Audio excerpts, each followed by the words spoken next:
This is the drive home with Zac, Alfie, and TT for the Mill drive home, driving home from the Den, where it finished. Millwall 1, Crystal Palace 2. Crystal Palace 2. In the third round of the FA Cup, Mill's run in the FA Cup didn't go very far this year. It's normally the Mill Cup, but it wasn't to be. Ultimately, the quality of a very good Premiership side counted. They had to put virtually a full-strength team out, and they needed it because we gave them a good run for their money today. It was a fantastic, brilliant atmosphere at the Den. I only wish it could be like that every single week. Obviously, Crystal Palace, proper rivals, proper derby. They're going to make it an atmosphere, with their banner. A little bit like a school party atmosphere with their banners and their firecrackers and their hoodies and balaclavas. It's it's a different kind of atmosphere, a Premier League atmosphere, you might say, something that looks fabricated, but it was an intimidating Den, and the Palace players looked like they were struggling, certainly first half, and we were caught napping in the second half. We started off with Bartosz Bieliakowski. No, we never. We started off with George Long in goal. Thank you, Alf, for correcting me. I'm so used to saying Bartosz. He's normally an ever-present, but it was George Long in goal. In front of him, we had a back three of Jake Cooper, Sean Hutchinson and Alex Pearce. Right wing back was Danny McNamara. Left wing back was Scott Malone. No Murray Wallace. I think actually it's the first time we've not had a Wallace in the team since we went out of the Cup last year against Bristol City, which is quite weird. We had Billy Mitchell and George Saville in the centre of midfield. We had the Shea Ojo kind of in a free rein with Tom Bradshaw and Benik Afobe working tirelessly up front. And from the first whistle, you could tell that the players were fully committed, fully determined to make a difference. I thought Shea Ojo, the best performance for me in a Millwall shirt. I really hope that he can kick on with this form, because he will light up the Championship if he can continue to play the way he did. Obviously, Mill take the lead with some shocking goalkeeping. There's absolutely no getting around it. Former England international Jack Butland. But what I really liked is the fact that he was closed down by both Benik and Tom Bradshaw. Bradshaw cut off his passing lane. He should have put his foot through it. He didn't. He tries to put a small pass out. Benik intercepts and then slots it to put, and honestly, the noise when we went 1-0 up, absolutely superb. From then on, obviously, Palace are going to grow into the game. They had a lot of possession. They had a lot of, but the balls tend to be played around the back. It very rarely went forward, and they didn't really create any real big chances. They'll probably think that they could have had a penalty right on half time with the ball played into Eze, who looks like he's just going to shape up to score, but George Saville comes from absolutely nowhere to clear the ball away, and it was fantastic defending from George Saville, being in the right place at the right time. Boys, you got anything you want to say about the first half?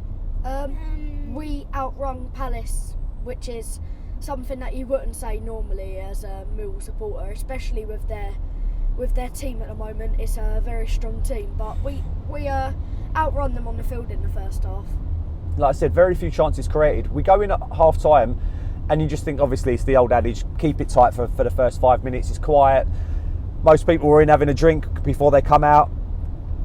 We get caught straight away, right from the start of the second half. Danny McNamara gets caught in possession on the right side. It's a little bit unlucky, actually. He's put his arm across him. Sometimes you see that given as a foul. He didn't give it as a foul. The ball gets played across out to Elise on the right side, who cuts in on his left and curls a lovely shot, lovely finish in off the post. It was literally point perfect into the corner, and that puts them. It puts the score at 1-1.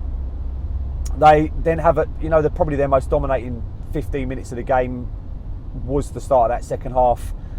They create another chance again, and it falls to Conor Gallagher, who hits the ball over the top.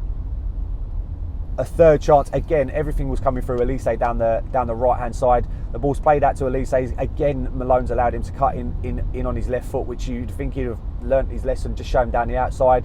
Cuts in on his left foot and curls another brilliant shot. It hits the post and comes out.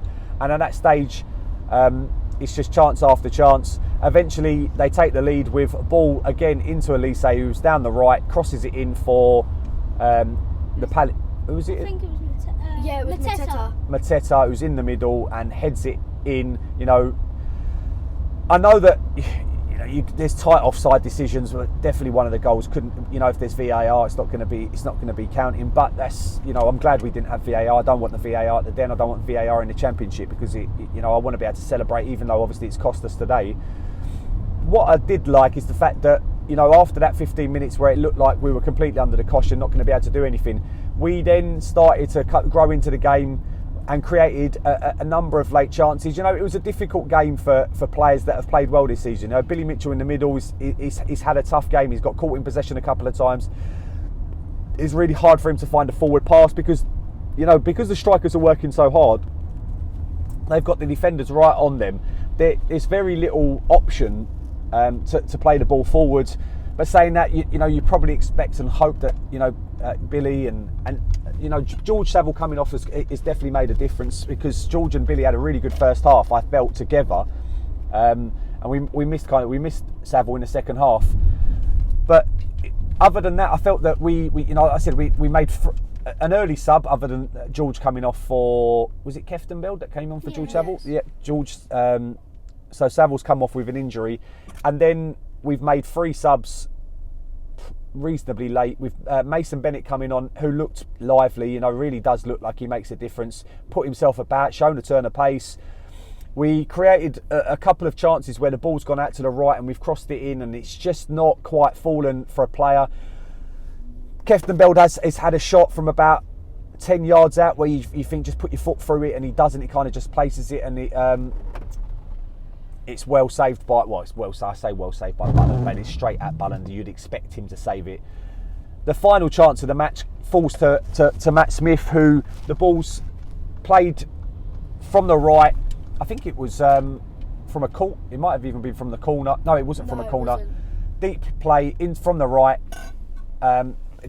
Goes to Matt Smith, who, you know what Matt Smith is going to do, and he gets his head on it, heads it down, but there's not enough power on it, and obviously the keeper makes an expected save, and we don't really create anything else after that. Zac, who was your man of the match for today? Today it was Danny McNamara for me, because I thought he worked his nuts off today, and he might have been caught in possession a few times, but he worked hard, and he done a few nice crosses in, and yeah, Danny McNamara is my man of the match for today. Alf, who's your man of the match? Probably, even though he came on late, Mason Bennett. Okay, yeah, because he worked really, really hard. Yeah, I can see that. For me, I felt, the whole team worked their nuts off. Bennett and Tom Bradshaw up front really put themselves about, really tried to give everything for the cause. But sometimes there's a reason they're in the Premier League and we're in the Championship, and that's, they bought on Edouard. I think he's £27 million worth of player. What it didn't look like is they were a much better team than us, and that's the glory of the FA Cup. That's the fantastic thing about what we do at the Den. We really did close the gap, where you'd expect it to be. We've got Nottingham Forest again we've got Nottingham Forest next Saturday at the Den. It'll be interesting to see how the players can pick themselves up. Obviously, if they play like anything like they played today, they'll give Forest a really good game. Forest have done really well under the new manager.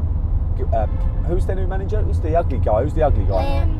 Liam Cooper. Yeah. Cooper, that's the one. Yeah, I was thinking Graham Potter, but obviously he's the Brighton manager. But we'll go again. Thank you very much for watching. Put your comments in below.